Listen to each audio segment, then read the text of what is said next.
I'm Dr. Uche, a practicing physician who's been coaching others to write and publish their biographies since 2013. The first autobiographies I brought to publication were for my dad and granddad, and those took more than 5 years and lots of mistakes.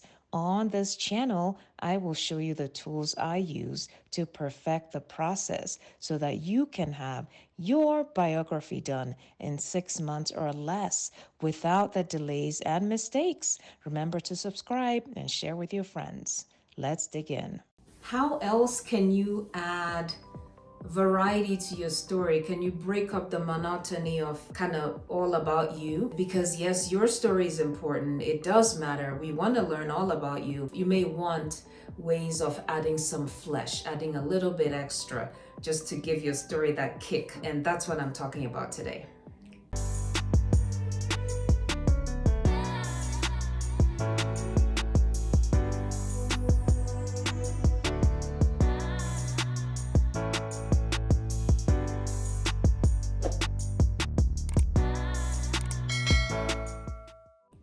Guess what?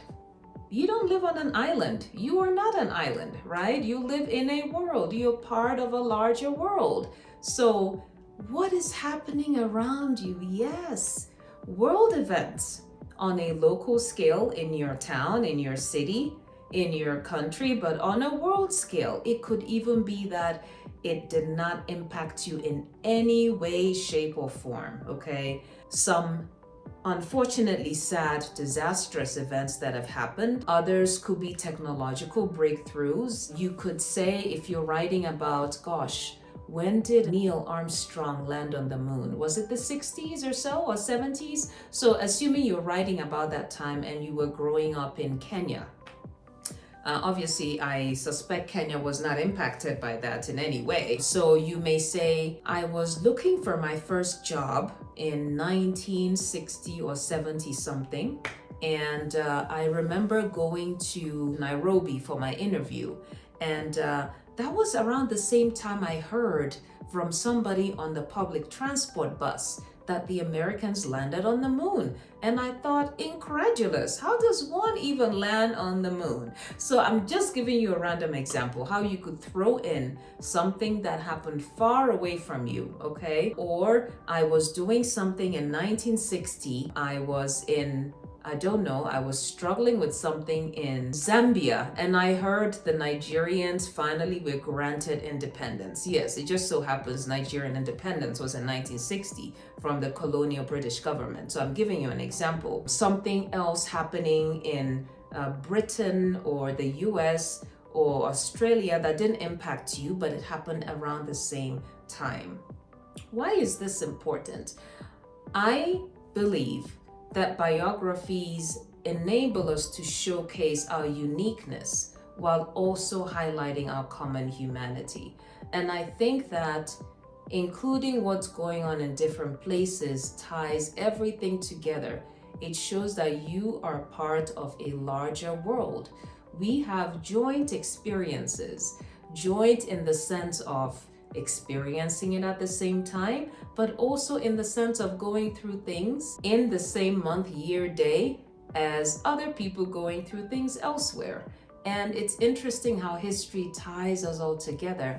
I remember one of the first people I ever worked with, a Cameroonian princess, telling me that she was born around a time in Cameroon, in West Africa, when there was a solar eclipse, as in it went black in broad daylight.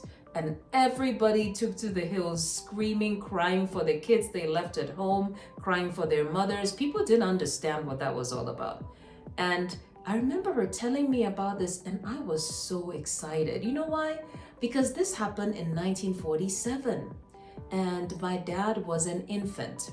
He was crawling around because my grandmother, my paternal grandmother, once told us at one particular time, her third baby, my dad, was crawling around, was just an infant, and all of a sudden it went black.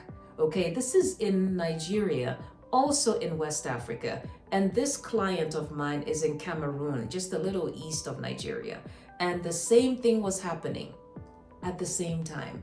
and she was presenting her recollection of it. And I remembered what I heard from my grandmother. It was so exciting for me to hear. Around the same time, my grandmother had to grab her baby and run into the house. That baby is my dad. Her own mother was doing the same thing, trying to figure out where's my infant, right? Because it went black in broad daylight and nobody understood what was going on. So that's just one example.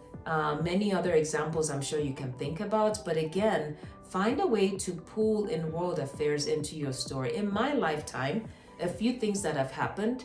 The Berlin Wall collapsed in my lifetime, or it was torn down in the 80s, right? I was already in existence. I was born in 1980.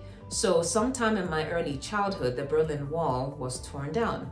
In my lifetime, I have seen the Ebola pandemic, the COVID pandemic.